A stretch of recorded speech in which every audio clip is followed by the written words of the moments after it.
আসসালামু আলাইকুম রহমতুল্লাহি ওবরাকাতুহু। সম্মানিত দর্শক, শ্রোতা ভাই বোন, আমি মারুফ বিল্লাহ বাইজিদ আপনাদের সম্মুখে হাজির হয়েছি আজ অত্যন্ত একটি গুরুত্বপূর্ণ বিষয় নিয়ে।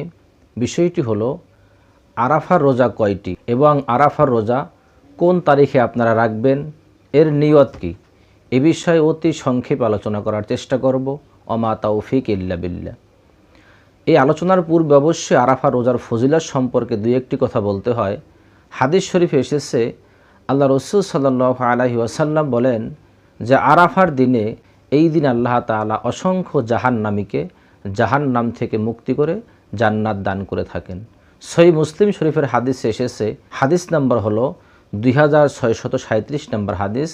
আল্লাহ রসুল সাল্লাল্লাহু আলাইহি ওয়াসাল্লামকে সাহাবায়ে কেরাম প্রশ্ন করেছেন সাওম ইয়াউম আরাফা, আরাফা রোজা সম্পর্কে।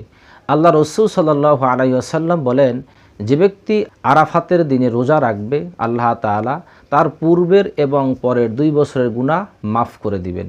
অর্থাৎ যে ব্যক্তি আরাফাতের দিবসে রোজা পালন করবে, আল্লাহ তাআলা তার পূর্বে, অর্থাৎ তার যে জীবনে 1 বছর অতিবাহিত হয়ে গেছে, এই 1 বছরের গুনাহ এবং তার সামনের 1 বছরের গুনাহ আল্লাহ তাআলা ক্ষমা করে দিবেন। সুবহানাল্লাহ। তো অনেক ফজিলত রয়েছে আরাফার রোজার।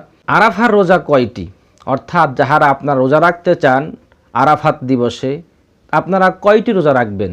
যদি আপনারা অধিক পরিমাণে নফল রোজা রাখতে চান সেটা হলো ভিন্ন কথা।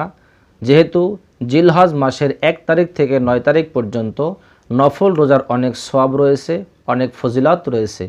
যদি আপনারা শুধুমাত্র আরাফাতের রোজা রাখতে চান, যে আপনি আরাফাত দিবসে রোজা রাখবেন, তাহলে আপনাকে একটি রোজা রাখতে হবে, আর সেটি হলো 9 জিলহজ, অর্থাৎ পবিত্র জিলহজ মাসের 9 তারিখে। যাহারা আরাফাতের দিনে রোজা রাখতে চান, 2024 সালে 9 জিলহজ হলো জুন মাসের 16ই জুন রোজ রবিবার দিন, অর্থাৎ 16ই জুন রোজ রবিবার দিন হলো 9 জিলহজ।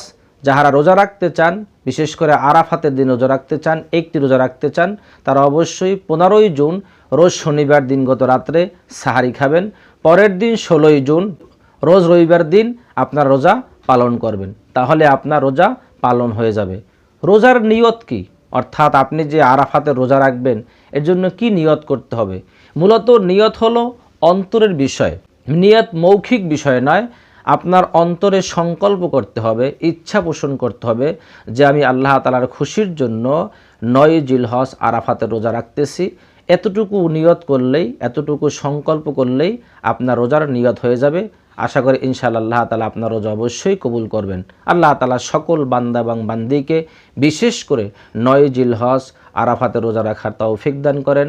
ওমা তাওফিক ইল্লা বিল্লাহ। আসসালামু আলাইকুম ওয়া রাহমাতুল্লাহি ওয়া বারাকাতুহু।